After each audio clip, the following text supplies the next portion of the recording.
Heating effect of current.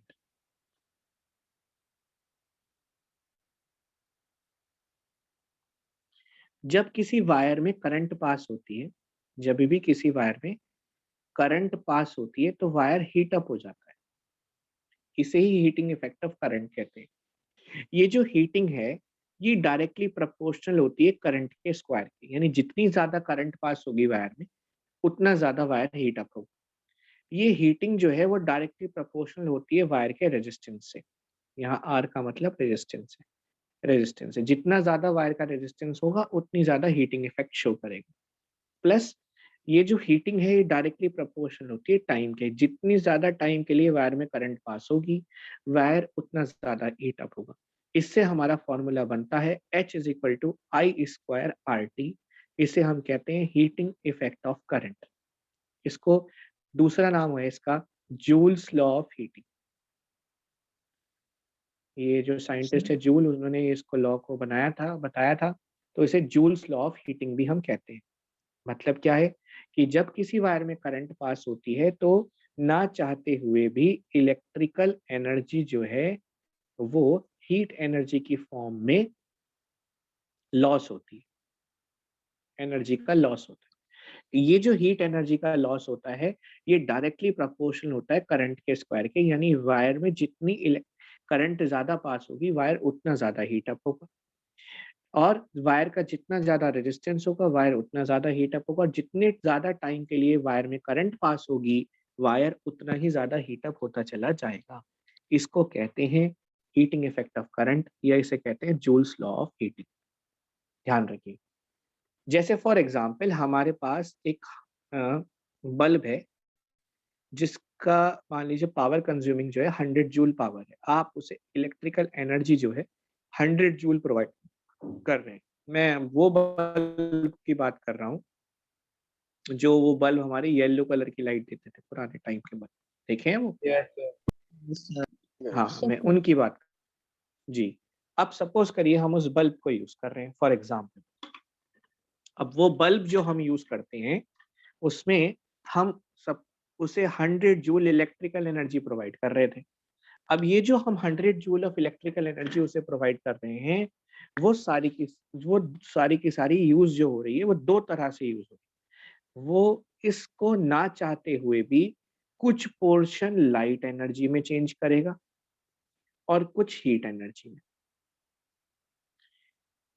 समझिए बात को कि जो इलेक्ट्रिकल एनर्जी आपने 100 जूल की एनर्जी प्रोवाइड करी वो दो तरह से चेंज हुई, कुछ लाइट एनर्जी में कुछ हीट में। हो सकता है 75 जूल हीट एनर्जी की फॉर्म में रिलीज हो गई और 25 जूल सिर्फ लाइट। अब आपने जो बल्ब जलाया था वो हीट के लिए जलाया था या लाइट पाने के लिए जलाया था, लाइट। रोशनी के लिए जलाया था? लाइट के लिए। लेकिन लेकिन लेकिन देखिए मजबूरी क्या हुई कि आपने 100 जूल एनर्जी प्रोवाइड करी लेकिन जो आपकी 75 जूल थी वो तो हीट एनर्जी में डेसिपेट हो गई। डेसिपेट मतलब सराउंडिंग में चली गई जिसका कोई यूज नहीं है। इसे कहते हैं degradation of energy. Degradation of energy, जब यूजफुल एनर्जी का यूज, जो यूजफुल एनर्जी उसका लॉस होता है उसे डिग्रेडेशन ऑफ एनर्जी कहते हैं।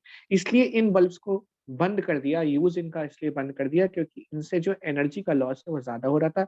इनकी जगह पहले एलसीडी आई और फिर अब हम एलईडी बल्ब का इस्तेमाल करते हैं, वो एनर्जी एफिशिएंट बल्ब।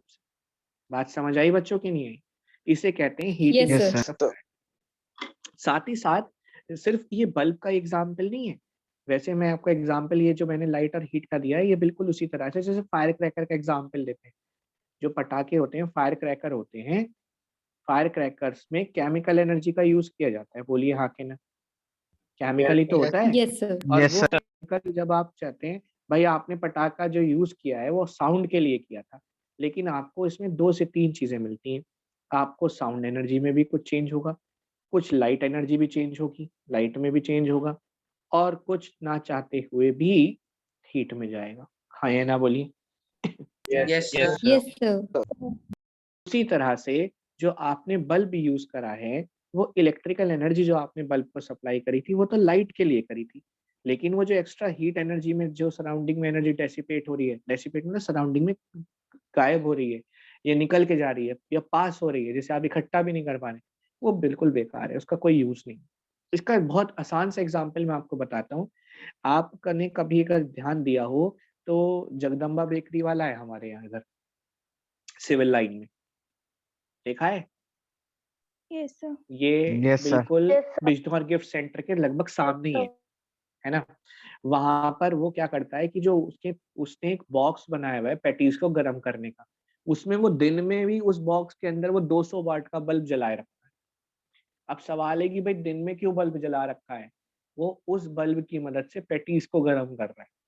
कमाल की बात देखिए, जो बॉक्स है वो इंसुलेटिंग बॉक्स है, यानी उसके अंदर जो हीट प्रोड्यूस हुई है बॉक्स के अंदर वो बाहर एस्केप आउट नहीं होती।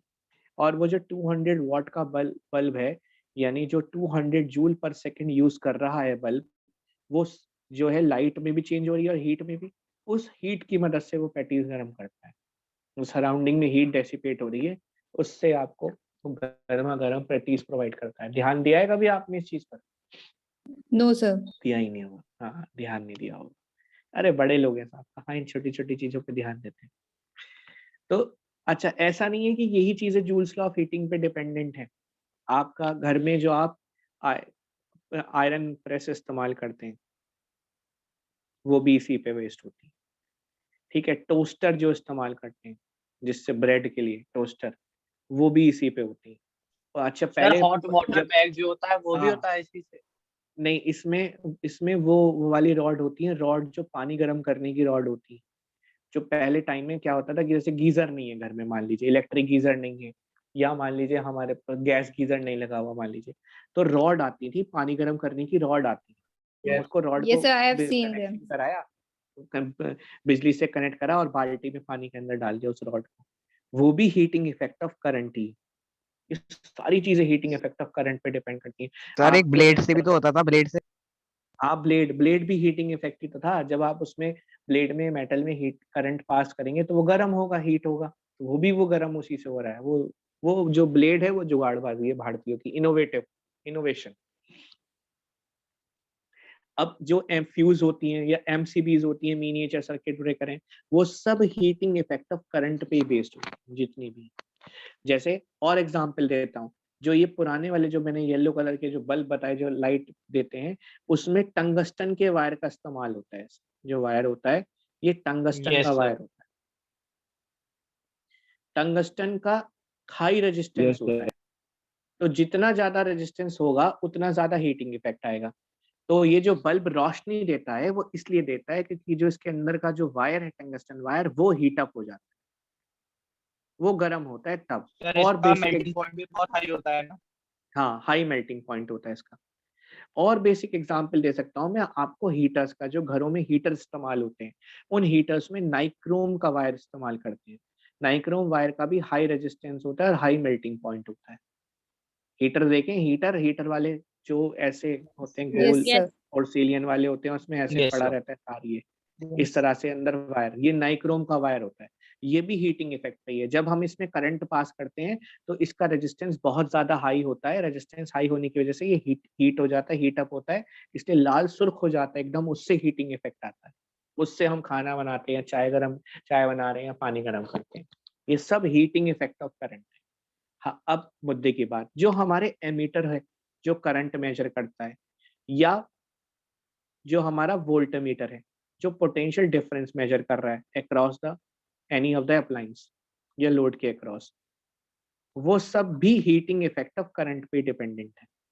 Heating effect of current topic थोड़ा हायर क्लास का है, पर समझ लीजिए। समझे कि नहीं समझे ये बताइए। Yes sir. Yes sir. ये है हीटिंग इफेक्ट ऑफ करंट। उम्मीद करता हूँ आप लोगों को समझ आया हो।